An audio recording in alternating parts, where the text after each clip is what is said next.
옆사람 인사합시다. 새해 복 많이 받으세요. 성경 충만하십시오. 잘 되십시오. 하나님 감사합니다. 우리에게 또 2017년 신년 새해를 허락해 주시는 감사하고 이 한 해 동안에도 영적으로 충만하고 건강하고 하는 모든 일들에 하나님이 기름 부으셔서 잘 되는 역사가 있기를 주의 이름으로 축복합니다.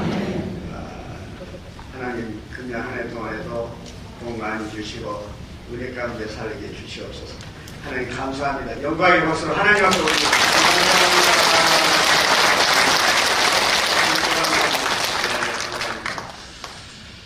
창세기에 보면은 하나님께서 여세 동안에 천지를 창조하신 게 마지막에 아담과 하와 사람을 창조하신 후에 창세기 1장 27절에서 28절에 보면은 생육하고 번성하고 땅에 충만하라 하면서 우리 인간을 행하여서 축복을 주신 것을 볼 수가 있습니다. 한마디로 부유하게 살라 그 이야기입니다.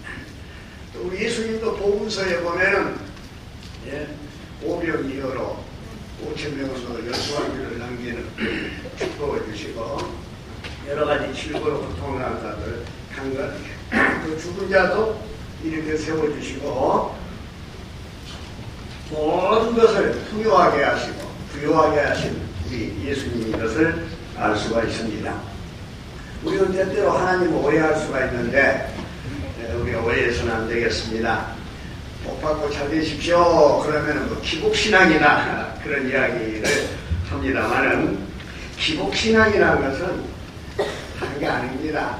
이기적이고 자기 중심적인 것 그리고 도덕과 윤리를 무시해버리고 무조건적으로 잘 살아보겠다 하는 것 이것이 기복신앙입니다.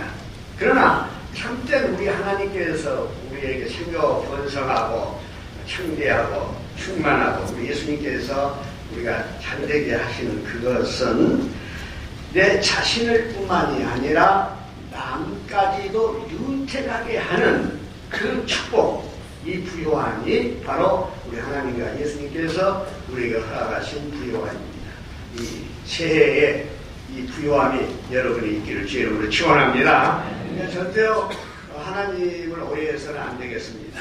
우리가 누가복음 15장에 보면 탕자의 비유에 대한 말씀이 있는데 탕자가 돌아오니까 아버지가 너무 기뻐서 죽었다가 살아났고 이러다가 어쩐데 자식이라 하면서 산진 송아지를 잡아서 잔치를 엽니다. 바로 그때에 밖에 나가서 일하다가 돌아온 큰아들이 풍류 소리가 집에서 나오고 하니까 물어봅니다. 이게 어찌 된 일이냐 하니까 아버지의 재산을 창기와 더불어서 다 없애버리고 돌아오는 탕자가 돌아와서 아버지가 너무 기뻐서 이렇게 살진 송아지를 잡수고 잔치를 하는 그런 풍류소리입니다.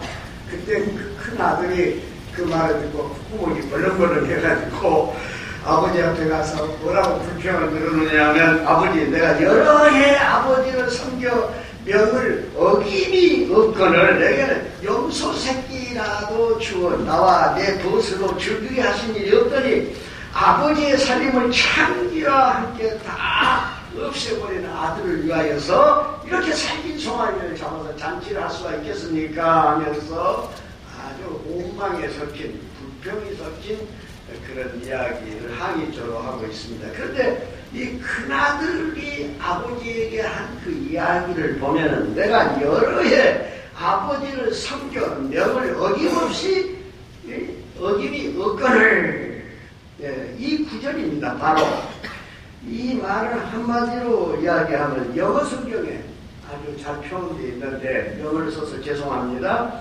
I have been slaving for you 라고 써져 있습니다. 한마디로 이야기하면 나는 아버지를 위해서 당신을 위하여서 노예로 살았습니다. 그 말이에요. 노예처럼 살았습니다. 그렇게 살았는데 그렇게 이야기를 하고 있습니다. 여기 바로 문제가 있다 하는 이야기입니다. 아들로 살아야 될 사람이 아들 아니겠죠. 그런데 하는 이야기입니다. 예. 이게 하나님에 대한 오해를 말한 것입니다. 우리가 금년 한 해를 살 때도 오해로 살아서는 안 됩니다. 하나님의 자녀로 살기를 주님으로 축복합니다. 하나님의 자녀로서 풍성한 삶을 살아, 그 말이 행복하게, 즐겁게, 예, 기쁘게 살기를 주님으로 축복합니다. 사람이 죽을 때 세 가지를 후회한답니다. 하나는 뭐냐면 내가 좀 많이 줄 거를, 예?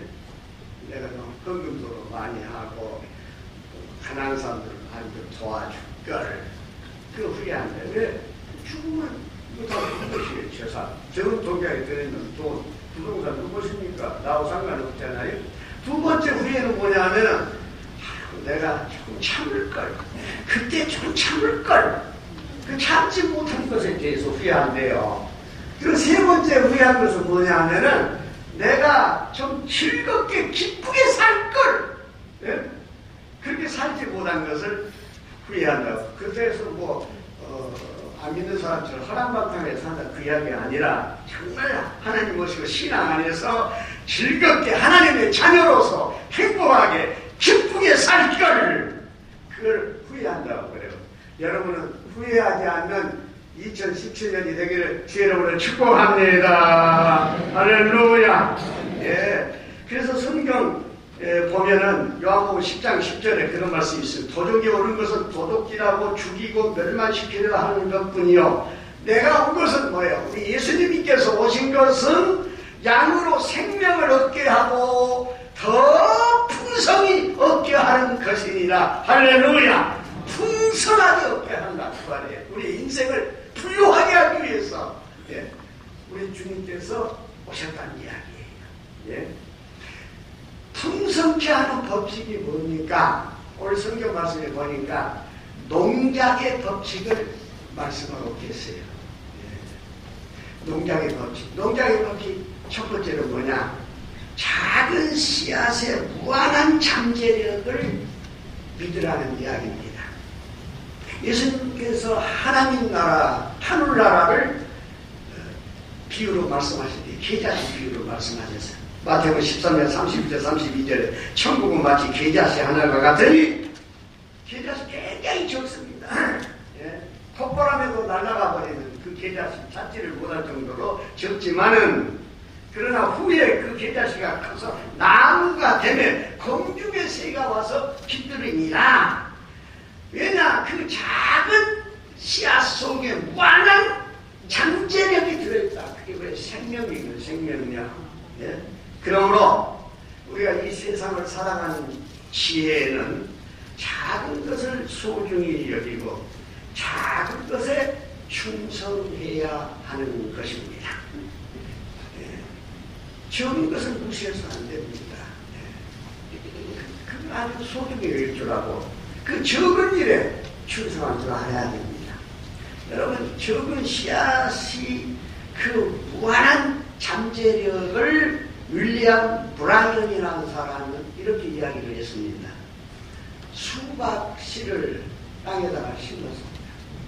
그 수박씨를 땅에다 하나 심었는데 그 수박씨가 싹이 터서 땅 위로 올라올 때 그 수박씨를 누르고 있는 그 땅의 힘이 얼마나 된 줄 아십니까? 20만 배나 더 무겁다는 거예요. 수박씨가 싹이 나서 땅 위로 올라올 때는 그 수박씨를 누르는 20만 배나 더 무겁게 누르는 그 힘을 뚫고 수박씨가 이렇게 땅 위로 싹이 올라온다는 이야기입니다. 예. 이게 대단한 거 아니겠어요? 한번 생각해 보십시오.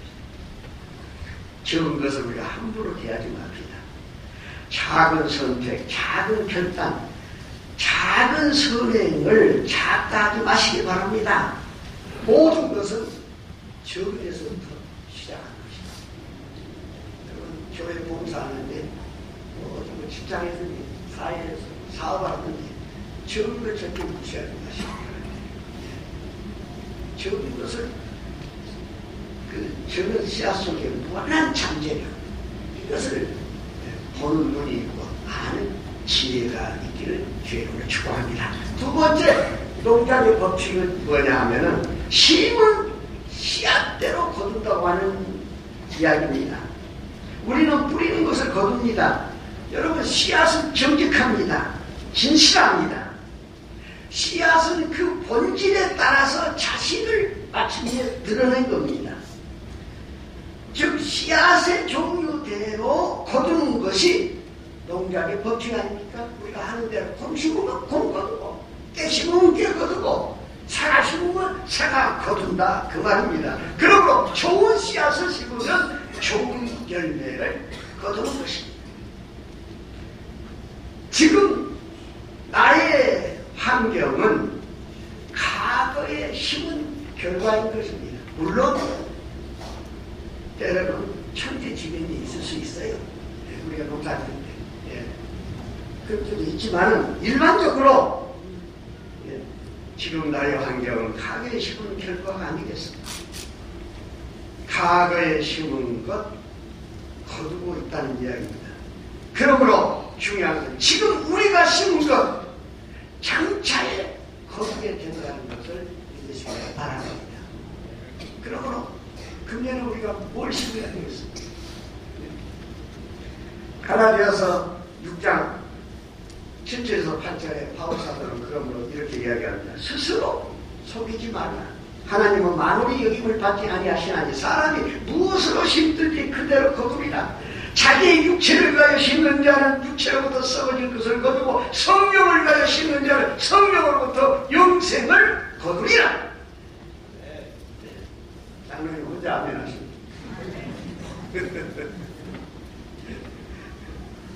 한번 또 따라서 합시다.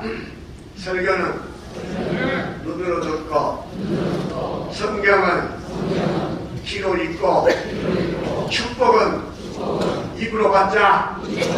할렐루야. 아유, 부유한 하나님을 지금 설교하는데 축복을 받아야 되지 않겠어요? 뭘로? 아멘으로. 할렐루야. 입으로 받기를 주 이름으로 축복합니다. 심은 종류에 따라 열매를 맺는 원리는 우리의 삶에 그대로 적용됩니다. 여러분, 존경받고 싶습니까? 존경을 심기를 바랍니다. 사랑받고 싶어요? 사랑을 심으세요. 인정받고 싶어요? 남을 인정하십시오. 칭찬받고 싶어요? 칭찬해 주세요. 복받고 싶습니까? 복을 베푸십시오. 용서받고 싶습니까? 먼저 용서를 하세요. 이해받고 싶습니까? 이해해 주세요. 긍휼을 받고 싶습니까? 남을 먼저 긍휼히 여기세요. 위로받고 싶으십니까? 먼저 남을 위로하십시오. 농작의 법칙에서 중요한 것은 거두고 심는 거 아닙니다, 여러분. 심고 나서 거둔다는 것입니다. 이것이 농작의 법칙에서 아주 중요한 것입니다. 그러므로 우리는 금년에도 좋은 것을 심는 일을 하기를 주의 이름으로 축복합니다. 특히 우리가 자녀들에게 심은 것이 머지않은 날에 열매로 나타난다는 사실을 기억하시기 바랍니다.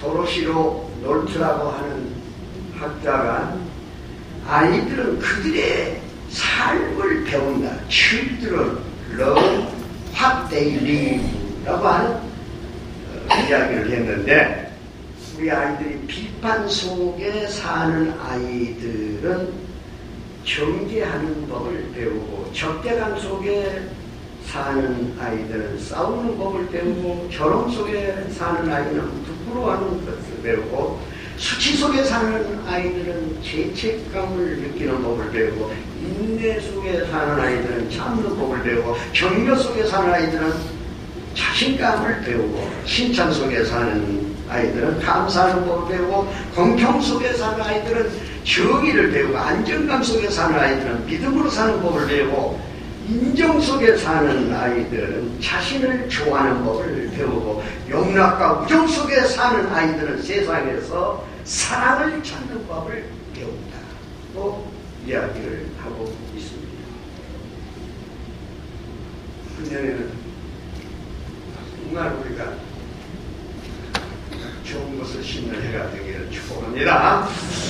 자, 세 번째 우리가 생각할 수 있는 것은 심어야 할 씨와 먹을 양식을 구분하는 것이 또 지혜라고 하는 이야기인 겁니다. 오늘 성경 본문 9장 10절에 뭐라고 했습니까? 심는 자에게 씨와 먹을 양식을 주시는 이가, 그렇게 이야기합니다. 심는 자에게 씨와 먹을 양식을 주신다고 했어요. 이가 너의 심은 것을 주사 풍성하게 하시고 너의 의의 열매를 더하게 하신다, 그렇게 말씀하겠습니다. 하나님이 우리에게 부유케 하고 축복하실 때 두 가지가 있음을 알아야 합니다. 즉 심어야 할 씨가 있고 먹을 양식이 있다고 하는 이야기입니다. 창세기 47장 23절에서 24절에 보면 요셉이 에집트에 기근이 들었을 때 양식을 타러 오는 많은 사람들이 하는 이야기가 있습니다. 뭐라고 해야 하면 너희들이 이 곡식 가지고 가서 농사 지어서 추수를 하거든 5분의 1은 바로에게 상납해라. 4분의 1은 너희가 취하여서 종자를 삼고 너의 양식을 삼으라고 했어요. 종자를 삼고 다 먹어보라는 얘기가 아니에요. 종자를 삼고 그리고 양식을 삼으라, 그렇게 이야기를 하고 있습니다. 그러므로 우리가 결코 먹어서는 안 될 종자가 있다, 그 말입니다. 즉 심어야 할 씨가 있다, 그 말입니다. 여러분, 종자를 먹어버리면 미래가 없습니다. 그러므로 우리가 꼭 기억해야 할 사실은 우리의 미래가 우리의 심는 것에 의해서 결정된다고 하는 사실인 것입니다. 하나님은 심을 씨를 주시고 먹을 양식을 구분하라고 이야기하고 있습니다. 그렇다면 성경이 우리에게 말하는 심어야 할 씨는 과연 무엇일까요? 첫 번째, 기도로 심어 정금보다 귀한 응답의 열매를 걷기를 주의 이름으로 축복합니다. 기도로 심어서 정금보다 귀한 열매를 거둔다. 제가 이번에 우리 교회 노양자 권사님께서 날 사랑하심이라는 책을 저에게 줘서 제가 집에 가서 읽으면서 우리 이 권사님은 이 책을 보니까 우리 정읍체 일교회 역사나 다름없이 우리 교회 신앙생활의 내용을 시로 산문으로 이렇게 표현해서 은혜 받았습니다만, 거기에 보면 25페이지에 우리 권사님께서 기도에 대한 글을 이렇게 쓰셨어요. 밝아오는 새벽녘에 단잠 깨운 주님 음성, 당신 앞에 무릎 꿇고 두 손 모아 기도할 때 교회사랑, 이웃사랑, 가정사랑, 자녀사랑, 충성 봉사 다짐하는 거룩한 삶 되오리. 갈급한 심령 위에 새소망 담비 내려 하나님의 귀한 음성 기적에 들려오니 이 마음 한기령과 사랑의 꽃 피우리. 그러면서 결론에 제가 말씀드려서 정금보다 귀한 응답 체험하게 하소서. 할렐루야. 기도를 심어서 정금, 이 세상에 최고가 뭐예요? 그만요. 그 중에 최고가 정금이에요. 정금. 정금보다 귀한 응답을 받게 해 주시옵소서. 그러시면서 새해를 맞이해가지고 신년 축복 다니엘 기도에 대해서 산문을 쓰신 적이 있어요. 다니엘처럼 새해를 맞이하여서 다니엘이 바벨론 포로로 잡혀갔지만은 저 예루살렘 동쪽을 향하여 창문을 열어놓고 생명을 내걸고 기도하는데 생명을 내고, 왜? 그걸 알면은 사자굴 속에 들어갑니다. 그런데 생명을 걸고 하루에 3번씩 기도하듯이 새벽 5시에 12시에 저녁 10시에 하루에 3번씩 신년을 맞이하여 축복 다니엘 기도를 하십시다. 할렐루야. 여러분, 일주일이라도 좋습니다. 내일부터 시작해서 일주일이라도 좋으니까 정말 우리가 지금 교회를 위하고 나라를 위해서 우리 자신을 위하고 내 자녀를 위해서 기도해야 되지 않겠습니까? 일주일이라도 단일 기도하기를 여러분에게 부탁드립니다. 할렐루야. 또 하실 수 있으면 한 달 하시면 1월 한 달 동안 하시면 좋고 1년 내내 하시면 더 좋고요. 그러나 최소한도 우리 저울교회 성도님들이 정말 이해를 맞이해서 일주일만이라도 누가 시켜서가 아니고 스스로 자발적으로 단일 기도를 하시면은 그 단일 기도를 여러분이 금년 초에 씌우시면 금년 안에 그 기도의 천금보다 귀한 응답을 받을 줄로 믿습니다. 할렐루야. 두 번째로 우리가 심을 것이 있습니다. 그래서 뭐냐? 11조와 천열매를 심으라고 성경은 이야기하고 있습니다. 11조는 하나님을 위한 것이 아니에요. 여러분 오해하지 마십시오. 나 자신을 위하고 우리를 위해서 11조를 드린 겁니다. 왜냐? 말라기 3장 10절에 만군의 여호와가 이르노라 너희의 온전한 11조를 창고에 들여 나의 집에 양식이 있게 하고 그것으로 나를 시험하여 내가 하늘 문을 열고 너희에게 복을 쌓을 것이 없도록 붙지 아니하나 보라. 11조 드린 것은 하나님이 위해서 교회에 위해서 한 게 아니에요. 하늘의 문을 열고 내 창고에 복을 쌓을 것이 없도록 내가 부유한 인생이 되기 위해서 나를 위해서 11조 드린 거예요. 믿습니까? 예. 천열매를 바치라고 해서 잠언서 3장 9절에서 10절에 보면 내 재물과 내 소산물이 처음 익은 열매로 여호와를 공경하라. 그리하면 내 창고가 내 창고가 가득하고 내 집틀에 새 포도즙이 넘치리라. 11조 천열매를 들어서 축복받는 가장 잘 알려진 사람이 로펠라입니다. 이채윤 씨가 쓴 11조의 비밀을 한 최고의 부자라는 책에 보면은 로펠라가 자서전을 출판하고 난 후에 출판 기념회에 기자가 와서 질문을 합니다. 회장님은 어떻게 해서 그렇게 큰 투자가 자석선선이 됩니까? 그때 로펠라는 이야기합니다. 어머니가 주신 3가지 유산 때문에 나는 이렇게 부유한 인생이 된 것 같습니다.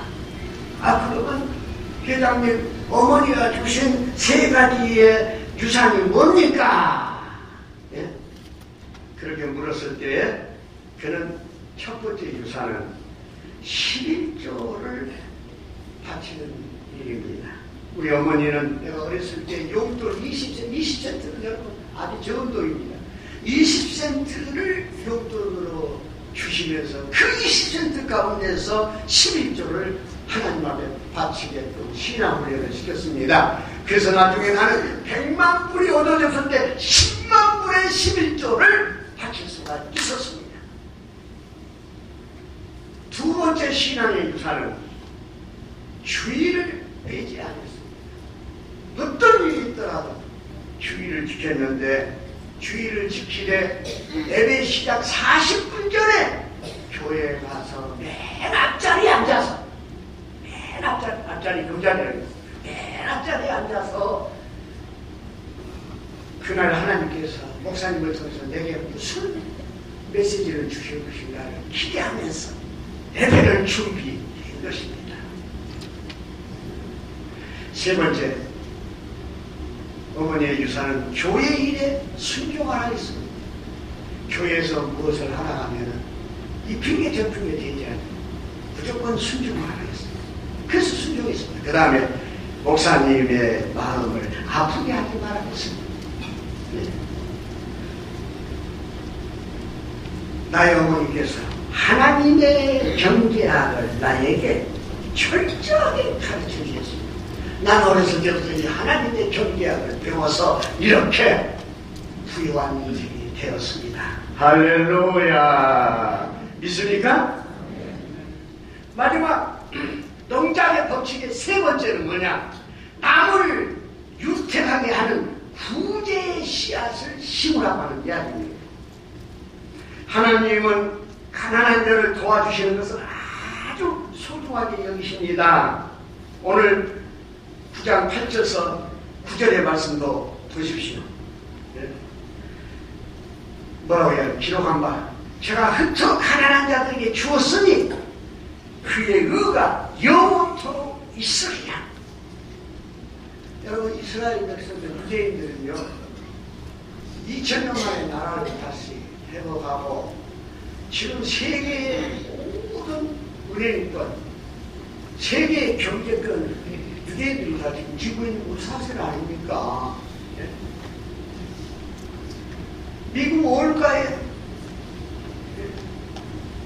가장 큰 손이 그 월가를 지배한 사람들은 유대인입니다. 유대인들. 그 유대인들이 그런 축복을 받는 이유가 딴 게 아니에요. 그들은 하나님의 율법대로 살아왔습니다. 추수를 할 때도 이삭이 떨어진 것은 짓지 않았습니다. 추수할 때 밭 모퉁이는 그대로 놔뒀습니다. 추수하지 않습니다. 중요한 감람나무 열매를 추수할 때는 밑에 돗자리 같은 것을 깔아놓고 나무를 두들겨 피해서 열매가 떨어지게 하는데 그렇게 한 번 추수하고 나면 아무리 나무에 많은 열매가 맺어서도 그 주인은 그걸 손을 대지 않습니다. 이 모든 것들은 무엇 때문에 그렇습니까? 가난한 자를 주기 위해서 그런 것입니다. 어려운 사람을 도와주기 위해서 그런 것입니다. 성경은 이야기합니다. 가난한 자를 도와주는 것은 하나님께 뿌리는 것이다. 하나님의 관심은 우리가 풍부한 축복을 받아 누리는 데 있습니다.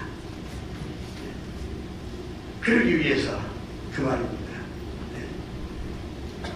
오늘 우리가 이 농장의 법칙으로 말미암아 심으라고 이야기합니다. 11조와 천년대를 심으라고 이야기합니다. 나무를 윤택케 하는 구제의 씨앗을 심으라고 이야기합니다. 여러분 마귀는 유머가 없다는 거예요. 마귀는 죽이는 것을 모릅니다. 마귀는 묻지 않습니다. 서양 속담에 그런 말이 있어요. 미소를 짓지 않으려면 사업을 시작하지 말라. 그 이야기하고 있습니다. 여러분, 우리 어쩔 때 웃습니까? 어쩔 때 즐겁고 어쩔 때 행복합니까?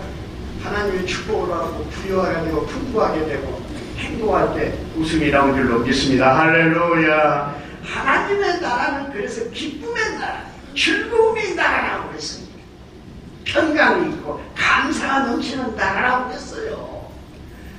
여러분 죄송한 이야기 합니다만 제가 한 달 좀 넘게 우리 저번 주에 이렇게 설교를 하러 다니는데 우리 저교회 성도님들 양반들이고 내가 이야기 안 되고 무게가 있어서 그런지 모르지만 별로 웃지를 않은 것 같아요.